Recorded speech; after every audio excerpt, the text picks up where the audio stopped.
శ్రీరామ భక్తులందరికీ భక్తులు నమస్కారం. ఓ రామ శ్రీరామ ఎంతో రుచిరా, ఎంతో రుచి, ఎంతో రుచి, ఎంతో రుచిరా. ఓ రామ శ్రీరామ రామ రమేతి రమే రమే మనోరమే సహస్రనామ తత్తుల్యం రామనామ వరాననే. ఈ పవిత్ర శ్లోకం రామనామ మహిమను ఎంతో అందంగా తెలియజేస్తుంది. ఈ శ్లోకంలో పరమశివుడు పార్వతీదేవికి ఒక గొప్ప రహస్యాన్ని చెప్తాడు. అది ఏంటంటే, రామ అనే ఒక నామాన్ని భక్తితో జపిస్తే విష్ణు సహస్రనామం చదివినంత పుణ్యం లభిస్తుంది అని. అందుకే రామనామం కేవలం ఒక పేరు కాదు, సర్వం బ్రహ్మమయం. అది భక్తికి, శాంతికి, ఆధ్యాత్మిక శక్తికి ప్రతీక.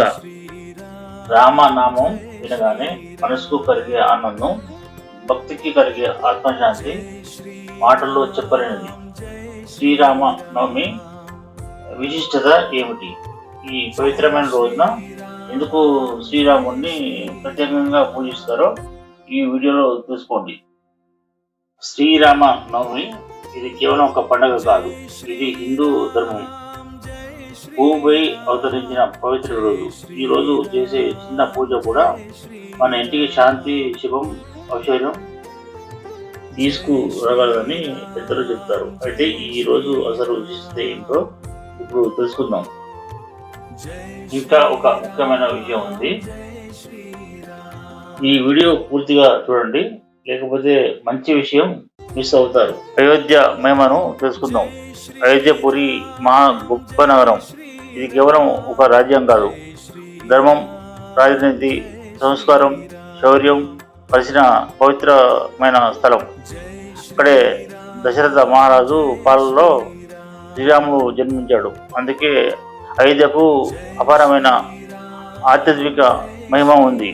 ఈరోజు అయోధ్య పేరు వినగానే కూడా భక్తి భావం మనసులో వెలువరిస్తుంది. చివరకు చూడండి, ఎందుకంటే దశరథ మహారాజు ధర్మబద్ధంగా పాలించేవాడు. కానీ ఆయనకు ఒకటే బాధ, వంశాన్ని నిలబెట్టే సంతానం లేదు. ఋష్యశృంగ మహర్షి సలహాతో పుత్రకామేష్టి యాగం చేశాడు. యజ్ఞకుండం నుండి దేవ పురుషుడు వచ్చాడు, పాయసాన్ని ప్రసాదంగా ఇచ్చాడు. చైత్రమాసం శుక్లపక్షమి నవమి తిథి మధ్యాహ్నం సూర్యుడు నెత్తిన ఉన్న వేళ లోక రక్షకుడు రాముడు పుట్టాడు. కౌసల్య పుణ్యఫలం పసిపాపగా మారింది. ఆ నీలమేఘ శ్యాముడిని చూసి దేవతలు దుందుబులు ముగించారు. అయోధ్య అంతా పండగ చేసుకుంది. కైకేయికి భరతుడు, సుమిత్రకు లక్ష్మణుడు, శత్రుఘ్నుడు జన్మించారు. ఈ జననం సాధారణం కాదు, దైవ సంకల్పం. శ్రీరాముడు మహావిష్ణువు అవతారంగా భావించబడ్డాడు. అందుకే శ్రీరామ జననం కేవలం రాజ కుటుంబానికి చెందిన సందేశం కాదు, లోకక్షేమానికి వచ్చిన దైవ ఆశీర్వాదం. శ్రీరాముడు కేవలం ఒక రాజకుమారుడు కాడు, ఆయన అవతారం వెనుక గొప్ప కారణం ఉంది. అధర్మం పెరిగినప్పుడు, రాక్షస శక్తులు లోకాన్ని వేధించినప్పుడు ధర్మాన్ని స్థాపించడానికి మహావిష్ణువు శ్రీరాముడుగా అవతరించాడు. రావణాసురుణ్ణి సంహరించడం మాత్రమే కాదు, ఒక మనిషి ఎలా జీవించాలి, ఎలా మాట్లాడాలి, ఎలా నడుచుకోవాలి అనే ఆదర్శాన్ని కూడా చూపించడానికి ఆయన భూమిపై జన్మించాడు. శ్రీరామ నవమి రోజు ఎందుకు అంత పవిత్రమంటే, ఈరోజు ధర్మమే భూమిపై అవతరించిన రోజు. శ్రీరాముడు ఆదర్శ కుమారుడు, ఆదర్శ భర్త, ఆదర్శ అన్న, ఆదర్శ రాజు. ఇంతటి మహోన్నత గుణాల సమాహారమైన శ్రీరాముడి జన్మదినం కాబట్టి ఈరోజు అత్యంత పవిత్రంగా భావిస్తారు. ఈరోజు భక్తితో శ్రీరాముడిని స్మరించడం మన జీవితానికి ఎంతో శుభప్రదం. ఈ రోజున భక్తితో శ్రీరాముడిని పూజిస్తే ఇంట్లో శాంతి, సుఖం, ఐశ్వర్యం పెరుగుతాయని భక్తుల నమ్మకం. కుటుంబంలో కలహాలు తగ్గి ఐక్యత పెరుగుతుందని కూడా పెద్దలు చెప్తారు. అలాగే రామనామ స్మరణ వల్ల మనసుకు ప్రశాంతత వస్తుంది. భయం, ఆందోళన, నెగటివ్ ఆలోచనలు కూడా తగ్గుతాయని నమ్ముతారు. అందుకే ఈ రోజున చేసే పూజ అత్యంత పవిత్రమైనదిగా భావించబడుతుంది. రామనామ మహిమను తెలుసుకుందాం. శ్రీరామ జయ రామ జయ జయ రామ అనే నామం ఎంతో పవిత్రమో మన పెద్దలు ఎన్నోసార్లు చెప్పారు. రామనామం జపించడం వల్ల మనసుకు ఎంతో శాంతి లభిస్తుంది, ఆందోళన తగ్గుతుంది, మనలో ధైర్యం పెరుగుతుంది. రామనామం కేవలం ఒక మంత్రం కాదు, భక్తి, విశ్వాసం, ఆత్మ శాంతికి మార్గం. శ్రీరామ నవమి రోజున పూజ ఎలా చేయాలి? ఉదయాన్నే స్నానం ఆచరించి శుభ్రమైన బట్టలు ధరించాలి. ఇంట్లో ఉన్న శ్రీరామ, సీతమ్మ వారి, లక్ష్మణుడు, హనుమంతుడు చిత్రపటానికి దీపం వెలిగించి పూజ చేయాలి. ఓం శ్రీరామాయ నమః లేదా శ్రీరామ జయ రామ జయ జయ రామ అనే నామాలను జపించడం మంచిది.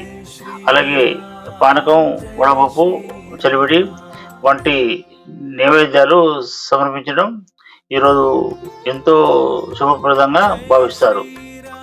శ్రీరామ నవమి రోజున సీతారామ కళ్యాణం వినడం లేదా దర్శించడం లేదా జరిపించడం వలన ఎంతో పుణ్యప్రదంగా భావిస్తారు. ఇది కేవలం ఒక ఆచారం కాదు, దాంపత్య సౌఖ్యం, కుటుంబ ఐక్యత, మంగళానికి ప్రతీక. చాలా ఆలయాల్లో ఈరోజు జరిగే సీతారామ కళ్యాణం భక్తుల హృదయాలను ఆనందంతో నింపుతుంది. ఈ పవిత్రమైన రోజున కోపం, గొడవలు, చెడు మాటలు లాంటివి దూరంగా ఉంచాలి. పూజను కేవలం ఆడంబరంగా కాకుండా మనస్ఫూర్తిగా చేయాలి. భక్తి మీద మనసు లగ్నం చేయాలి. శ్రీరాముడి కావాల్సింది అలంకారం కాదు, నిజమైన భక్తి, పవిత్రమైన మనసు ఉండాలి. సింహాసనంపై కూర్చోవలసిన వాడు అడవి బాట పట్టినప్పుడు కుంగిపోలేదు. రాజకుమారుడన్న అహంకారం చూపలేదు. కలలో కన్నీరున్న గుండె నిండా కర్తవ్యాన్ని నింపుకున్నాడు. అదే రాముడు. అధికారం ఉన్నవాడు వినయాన్ని చూపడం, ఆపదలో ఉన్నవాడు ధర్మాన్ని వదలకపోవడం ఇది సామాన్యం కాదు. ఇచ్చిన మాట కోసం తండ్రి ఆజ్ఞను శిరస వహించి సుఖాలను త్యాగం చేసిన ఆ మహనీయుడు కేవలం దేవుడు మాత్రమే కాదు, ఒక మహామనిషి. బ్రతికినంత కాలం విలువలతో బతకడం, కష్టాలను, ధర్మాన్ని కాపాడడం ఇదే రాముడు మనకు నేర్పిన పాఠం. మన నడకలో వినయం, మన మాటలో నిజాయితీ ఉంటేనే మనం రామ భక్తం. జై శ్రీరామ్.